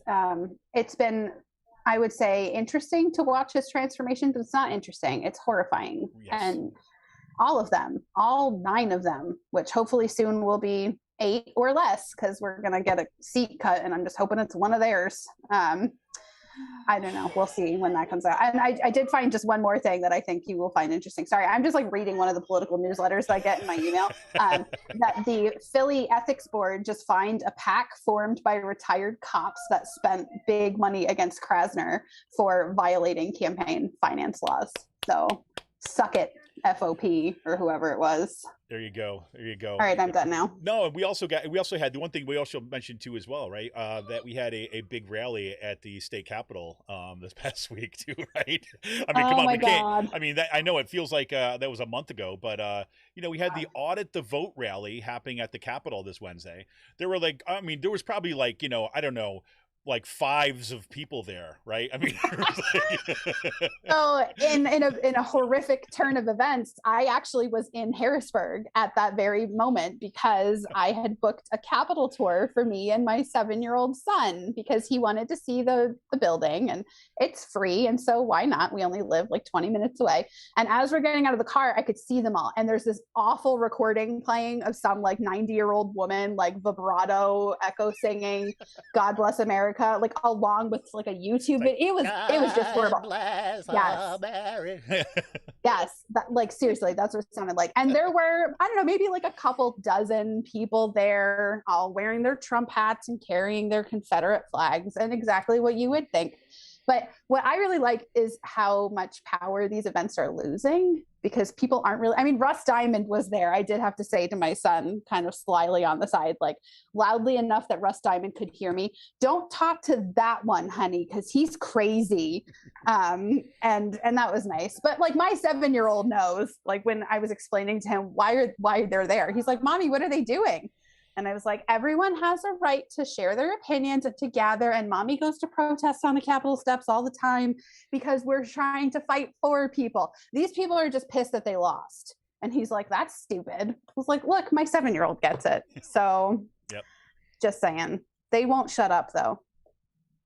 Do you think there were more or less people than there were at the constitutional carry rally the few days before? Because that was pretty pathetic. Oh, we got a sound drop for that. Let me. I got it ready. Ready? Daryl Metcalf. Oh God, he's the way. I took great pleasure in how sparsely populated that rally was, and then the next day was there in the same location doing a press conference with Moms Demand Action about how these bills are bullshit and we are going to fight this. I will say that they're pushing 2 bad gun bills. One of them went through, the preemption, like municipalities can't make their own. But the permitless concealed carry has not, because even Republicans are like, yeah, that's probably not smart. All the law enforcement has come out against that bill. And like anytime Aaron Bernstein or Daryl Metcalf are made sad, I am made happy. And so I'm feeling good about that. I think the crowd size was actually probably about the same, which is worse for Daryl, I guess, but also good. I love it. You love to see it, I mean, listen, it's nonsense, and now that, I mean, they just keep doing these stunt things, and they just get more and more sparsely populated, and less people are giving a crap.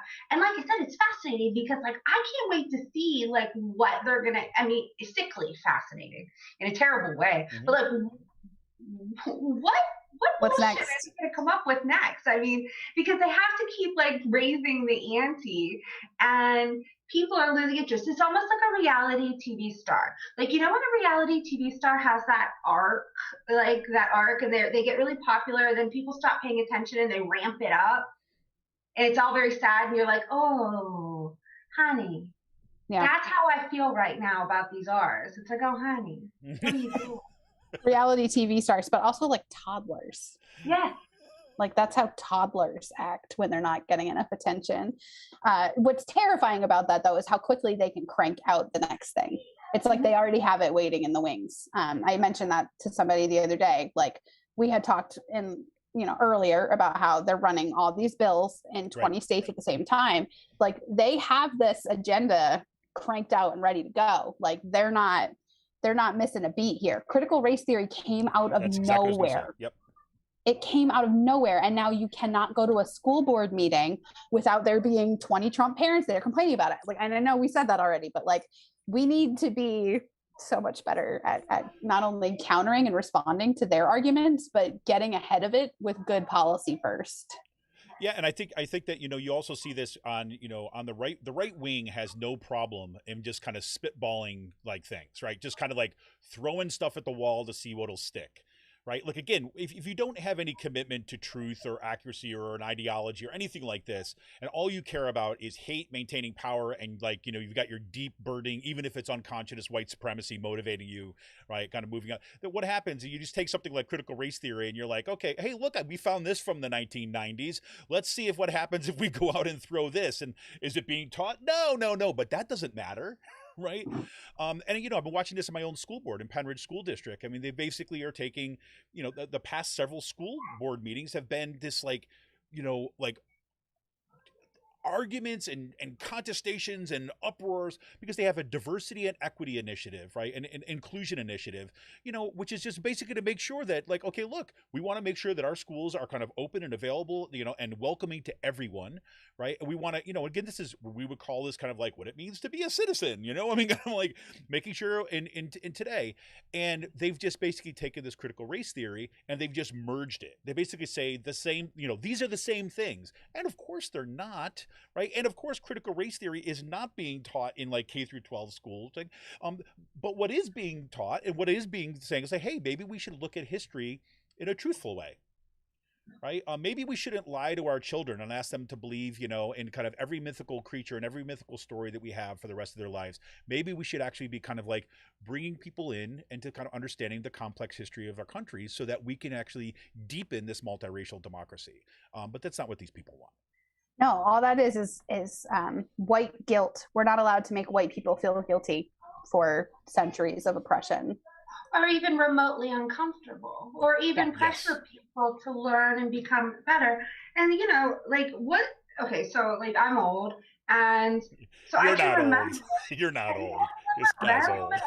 Oldish. And so, I mean, I can remember when I was little, watching Cosmos with my dad and watching, every single nature documentary possible. And I can remember when they first started to roll out, the idea that dinosaurs evolved from birds, and this started to like kind of be something that was being debated and accepted maybe. And so listen. This is no different. Like I wouldn't want my kids to be taught from an old science textbook that contained outdated ideas, and I mean, and this is just in my lifetime. So like the very idea that we decided to tell the story and cement it in 1950 and then never touch it again. And like I say this all the time because I've noticed another thing, and that's that I've noticed that we don't even touch American history post-Vietnam. Like we're like terrified of it. We're terrified to even teach like Iraq and Afghanistan and 9/11 because the truth, there are no alternative facts. There are just facts. That is all. And this is so controversial now that we can't even teach we can't teach anything. So I just wish that we could like leave the job of curriculum to people who were educated in developing curriculum. Imagine and that. Not as one. We literally there's this crazy woman that I graduated high school with who's running for a local school board. And one of my candidates said that she said directly, like with no, without batting an eye, she said, I'm running for school board because I want to control what my child is learning. This is not, no one 10 years ago, no one would ever have the audacity to say like, oh, hey, I'm a candidate because I want to control curriculum. Like, what is happening? Yeah, well, also, as an educator, let me tell you that most parents are completely checked out from what their kids are doing at school. So all they hear is like, well, this person said this is happening. And it's like, have you asked your child what they learned?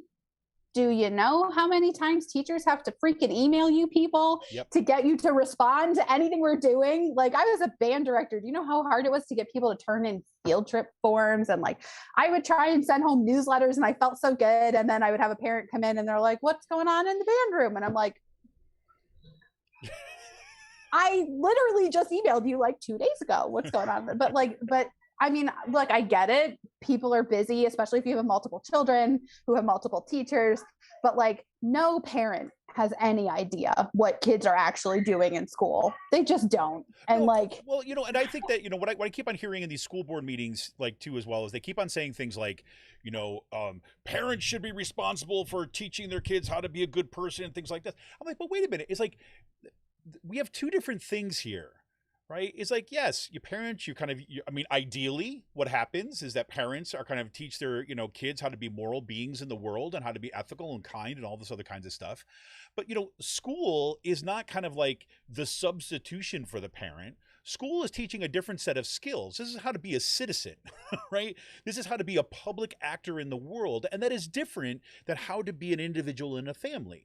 Right. And these two things, yes, sometimes they come in tension and things like this, but that's the dynamism at the core of any kind of democratic culture. And what you see in these school board meetings is this, some of these parents coming in basically saying, no, I want my moral universe that I learn from my right-wing pastor, right, to be the only thing my kid hears. And I just can't ever imagine saying that I want to limit my kids' horizons, right, so that they have blinders on for their lives as a basis for schooling. I mean, that's just insane. And the only way that works, or could conceivably even work, is if you remove the one thing that public schools should have a responsibility to do, which is teach logic and critical thinking skills. Mm-hmm.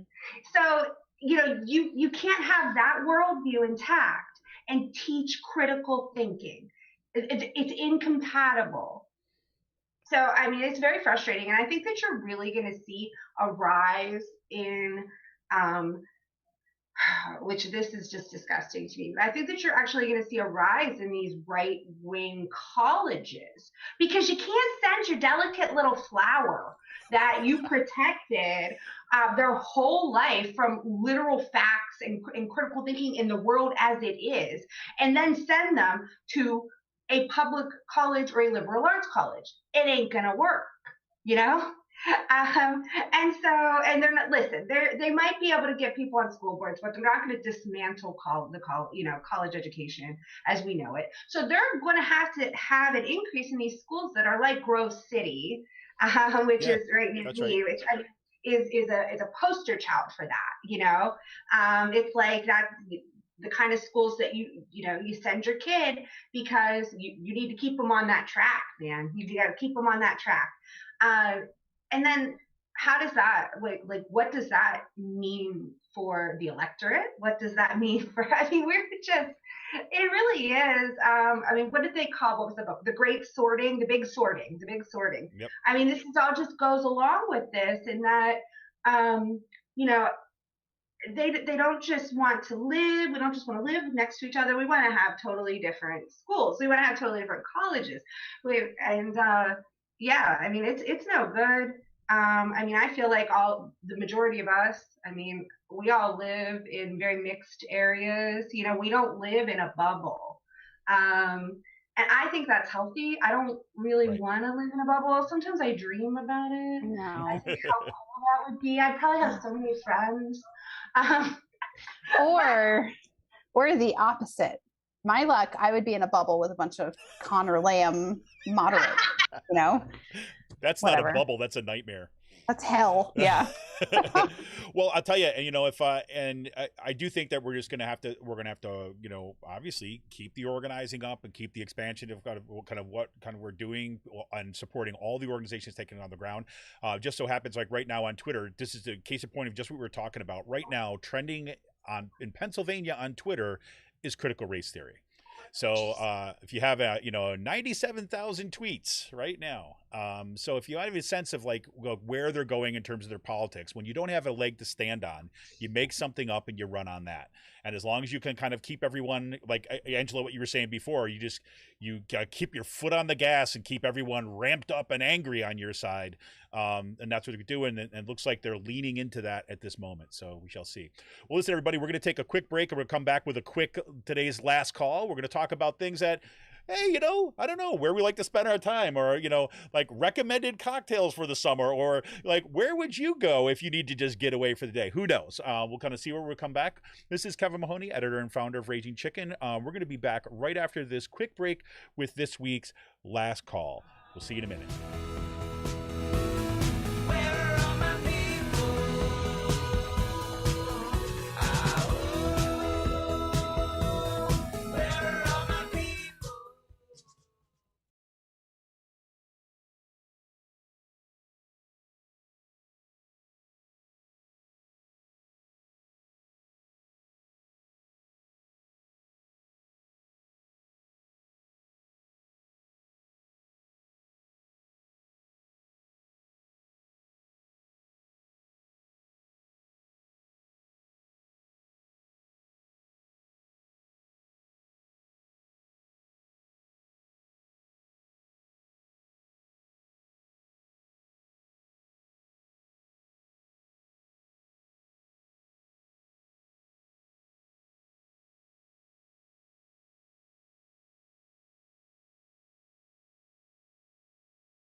Hey everybody, welcome back. This is Kevin Mahoney, editor and founder of Raging Chicken, here once again for today's last call with Shanna Danielson and Angela Valvano of the Sisters of the Night Caucus podcast. And you make sure that you can subscribe to them on Anchor, on Apple Podcasts, on Spotify, wherever you get your podcast, and make sure you follow them on Twitter too as well at the Night Caucus.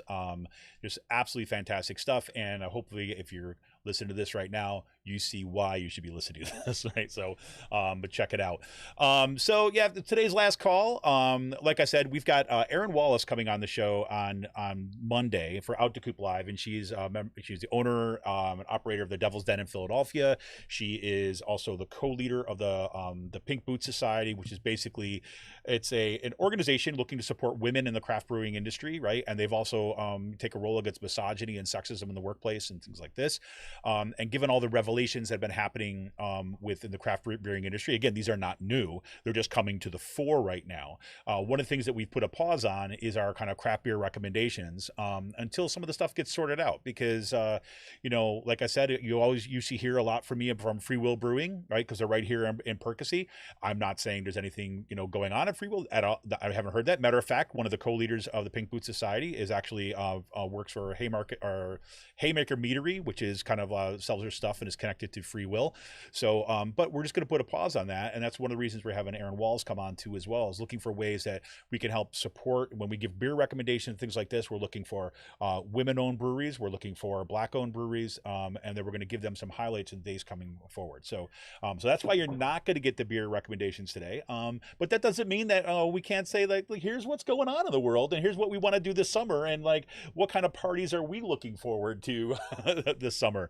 So here's the question. We kind of talked about this a little bit before the show. So when we have opportunities to take a break from the insanity of politics, right? Here we've got the launch, like here we are in summertime. And I don't know about you all, but I've been spending a lot of time thinking about, okay, how do I find those spaces of just to kind of like relax, to look forward to, spend time with friends and family? What are some of the, and if you got any kind of backyard barbecue tips or cocktails you think that should be on everybody's thing, what do you got? So Shanna, what do you got? I have 11 glorious weeks with my 7-year-old on tap while we're waiting for school to start. So I am excited, also perpetually exhausted because they require a lot of energy, children. Yes. But I'm excited. We have season tickets to Dutch Wonderland. So we drive out to Lancaster, once every other week or so and engage in some fun. And he's a good age for Dutch Wonderland. We're much closer to Hershey, but there's also a million adults who'd never wore masks at Hershey. So I'm trying to maybe avoid that a little bit for now. I don't drink nearly as much as I should, but I actually prefer to order Finger Lakes wine. I went to high school in Watkins Glen. And so my favorite wine is all from Seneca Lake, but they ship here. New York State represent. That's right.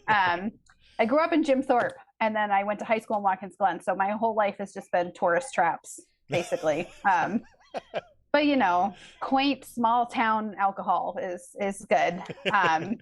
We're just, my son's birthday is next weekend, so we're going to have some family over, and actually hoping. I know that the legislature is in all next week because we're, it's getting to be budget crunch time. Yep. So I'm actually hoping to have some of my friends from the Senate and maybe from the House down for some gourmet s'mores in my yard this week. So that's, and of course I have to find an island to go to because Angela says that you can win elections if you're on an island. And I found out, I got my official packet in the mail yesterday that I was written in for not one, but 2 township auditor positions.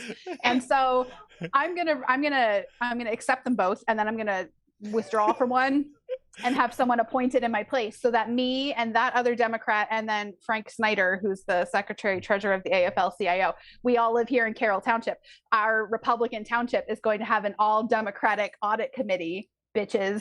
So I'm real excited for that. That's my summer, basically. My life is so exciting. There you go. Angela, how about you? Listen,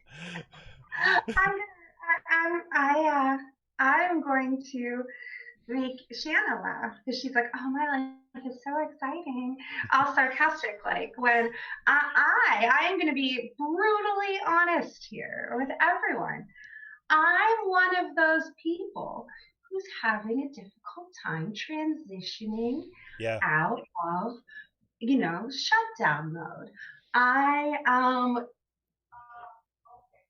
it was good for me. Like I enjoyed as someone who, so as I mentioned, like I did a lot of consulting and a lot of international consulting and a lot of personal travel, and I was normally pre shutdown gone for at least 3 months out of the year, um, and in chunks, Yeah. and that makes it difficult to kind of dig in and really get things done.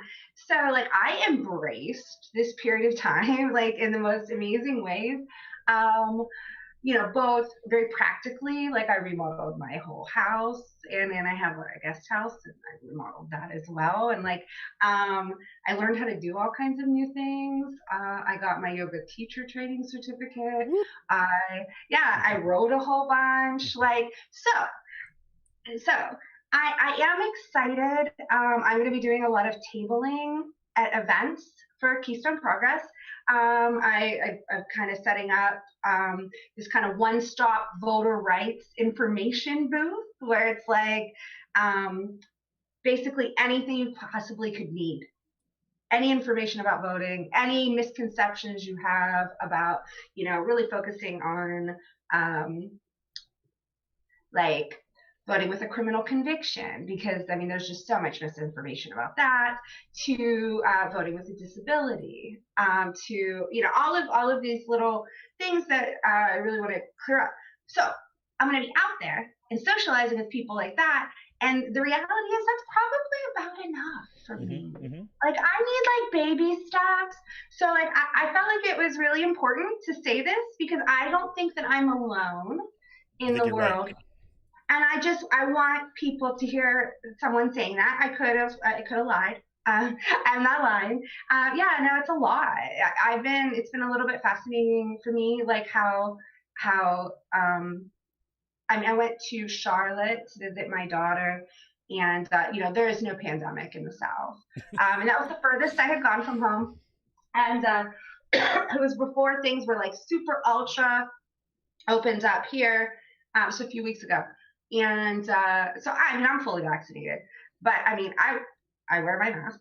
And we went to a baseball game, and it was a challenge. Like it was like I was real overwhelmed, to be, even though it was outdoors, to be around that many maskless people felt very overwhelming. So I just wanted to add a little realism here. If you are out there and you are listening and you find it all just a little bit overwhelming, I hope that you do the things that I'm going to do this summer, which are a lot of hiking, a lot of swimming in places where there are no humans,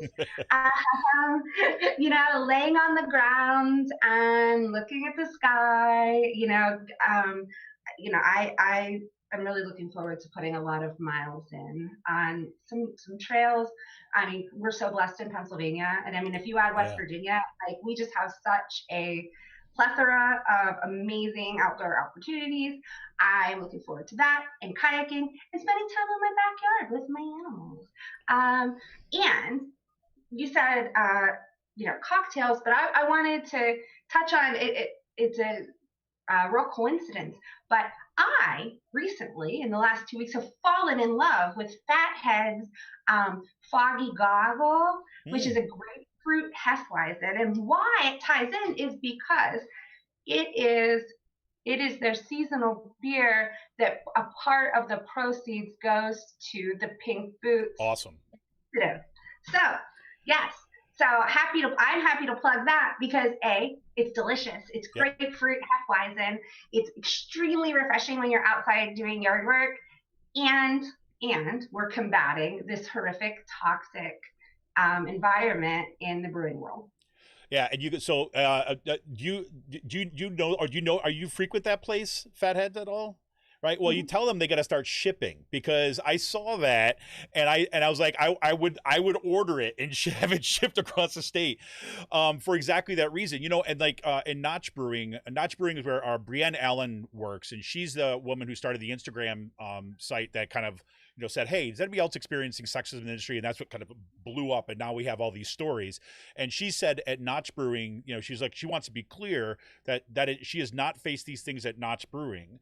And they just released a beer that was doing the same exact thing. And so I ordered from them, and I've got a t-shirt, and you guys would actually like this, right? It's got a nice little moon and a witch coming across it because it's in Salem, Massachusetts. That's where the brewery is. And they've been fantastic. We have a great communications back and forth, and for that exact reason. And I'm so glad you brought that up, because this is something that I definitely want to continue to plug on the show, to say, look, for those folks that are not just saying like, you know, we recognize the problem, but they're actually saying, no, let's find a way that we're going to raise money to build out the infrastructure so that this doesn't like stay a toxic kind of environment. So I'll bring you some foggy goggles. I'm sure I'll be hiking over your way at some point. Awesome. Let me know. It's fantastic. Well, I know for me, it's like, you know, one thing that I've done the past couple of years, especially, spent a lot of time in my garden and just kind of like digging. I love, you know, that's been the biggest resource for me. You know, it's funny, Angela, you say that it's been that making that transition is a little tricky. And I know that, you know, just even like going to the grocery store now, I was like, it says you don't need your mask anymore. I still wear my mask, because, you know, and it's, you know, in some ways it's just, I start thinking about it. It's like, well, you know, am I being anti-science? You know, this is like the internal dialogue I have in my head, right? Well, so, well, no, because the science is all fed through all this kind of like nonsense. And I live in an area that still has Trump flags flying out here. Right. So, and, you know, and I've got these kind of QAnon people running for my school board, and they're all around here. And so, you know, then I go in, and there's a whole bunch of the workers there, right, that are wearing masks, right? And so I'm saying, at the very least, right, even I'm fully vaccinated, right, been vaccinated for a while now. I'm going to go in there at the very basis for a respect out of those folks, right, that are not vaccinated yet, and those folks, the workers there, to let them know, because, you know, I understand the way that the social pressure feels on that. When you go in place and you have a mask and nobody else does, it feels weird. Right? Because everyone else is like, what are you doing with that? You know, but they're not saying that necessarily, although in my area they do. But it is a bit of a transition. And, you know, so I'm looking forward to things like, you know, like our neighbors are also, you know, teachers too as well. And we're good friends with them, and just be able to, you know, sit outside in the porch with them, like over the summer, and kind of like, you know, having, you know, grilling. I plan on doing lots of grilling. My daughter's thrilled that, like, you know, I'm having barbecue so her friends can come over and they kind of run around outside during the day and things like this. And I think that, you know, from my view too, is I think so much of the summer, as much as we've got these fights that are ahead of us, looking for these opportunities to recharge, right, and kind of breathe, you know, I mean, and for the fight, but also just for kind of our own like remembrance of, I guess, of what has happened this past year, just on the level of the pandemic. So I'm glad you brought that up, because I think I've been that's been mulling around for me quite a bit too as well. Just want people to know they're not alone if they're having those struggles, you know. I think that it can feel very othering when you kind of look out, and, you know, social media really accentuates that, because you kind of feel like the world is moving on. But to speak to what you said about keeping your mask on in solidarity, there are plenty of people with kids like Shanna's son, Yeah. you know, plenty and plenty of people who haven't had the opportunity to be vaccinated, or who are still very worried about their children. And like, for me, it's like, well, number one, I mean, as an aside, I'm going to do it out of solidarity, but I'm just throwing it out there. Like, hey, maybe I'm going to wear a mask. Maybe I'm going to wear a mask. Maybe during flu season, I'm going to wear a mask. Maybe as someone who's traveled extensively in Southeast Asia and Japan, I mean, Asian style face masking, I think, is awesome. I love it. When I'm in crowds, I feel good like that. I don't want everyone's, like, I could see myself I love music festivals. I could see myself wearing a mask at a music festival when I'm like literally squeezed up against a million people. Right. So like whatevs. Like you want to wear a mask, wear a mask, you know? Like I don't get this mask shaming thing. I think it's very bizarre. Like why the hell do I care if somebody wears a mask? Exactly. It's just one more thing for their list. Right. Critical race theory, masks. Exactly. I'm struck by, I remember when the mask ordinances were first coming out and things like this, and there were some discussions about, you know, how common it was, as you said, Angela, in Southeast Asia for people to kind of mask up. And they talked about it as just some of the kind of baseline cultural, like, you know, sense, you know, I'm wearing a mask not to protect me, but out of respect for others, right? And so they were like, and where you know, in our culture, it's completely flipped around. I mean, I don't want to be like, whatever, kind of overgeneralizing about our culture, but you know, the sense that, you know, we have such a string of individualism where it's about, you know, it's about me. Like Yep. if it's not going to protect me, and not thinking about kind of like our kind of relationships, because it's like, you know, those relations are what drives any kind of community. And you know, I think about that too as well. As you think of the numbers of flu cases that have gone down, right? The old folks, right, who have not died from flu because of the masking, right? You know, that makes you think, well, you know, maybe this is something that we should, you know, want to keep around for a bit. Listen, I don't get it, because you can't be me, and you can't be 100% self-centered and 100% about personal freedoms, but then not extend those to other people. Meaning, if I want to wear a damn mask, I'm gonna wear a mask. You know, I am gonna wear that mask, and I'm gonna feel comfortable and nice and secure. And I mean not to be awful, but like the mask thing, like, okay. Like I can remember that there was a wave of feminism that made the mistake of thinking that it was a good idea to go out there and to advocate. Yes, and if you're just listening, I just rolled my eyes. But to advocate against or for Muslim women who they felt were being oppressed by wearing head coverings, and nothing could be further from the truth. Like, you know, like this is in the same manner that I have become wonderfully accustomed to my mask, you know, and the degree of anonymity and you know, kind of feeling of being able to be emotionally neutral at all times. I suppose in some way, I mean, and listen, I never bought into this whole like head coverings or oppression thing, because it's like, if you don't want to wear a head covering, then sure it is. But if you do, then it's not. And it makes so much more sense though on a very like primal level now that we've gone through this mask thing. So I just wanted to toss that out there. Like as a feminist, Awesome. like maybe I want to wear a mask because I don't want to freaking smile at you. That's awesome. I love that. Yeah. Yeah, it's the reverse. Like, you know, when people say like, you know, you hear people complain all the time, well, you can't see people smile, and then you just raise like, yeah, that's right. Like they don't know. Actually, yeah, I could be mouthing piss piss off to you right now, and you wouldn't know. They don't want to know what we're doing under those masks. That's all I'm gonna say. Because it's a shame I don't also have masks for my hands. But... Well, there you have it. Well, listen, Shanna and Angela, thank you so much for taking the time and be willing to come on as kind of guest co-host today. I mean, this has been kind of absolute thrill for me, and you know, I hope it lived up to the hype for Chris. That's all I care about. Oh, are you kidding me? Come on, that question was put to rest in the first 3 minutes. I mean, come on. I think Sean's going to come back feeling a little anxious. So. That's right. Coming for you. Bar raised.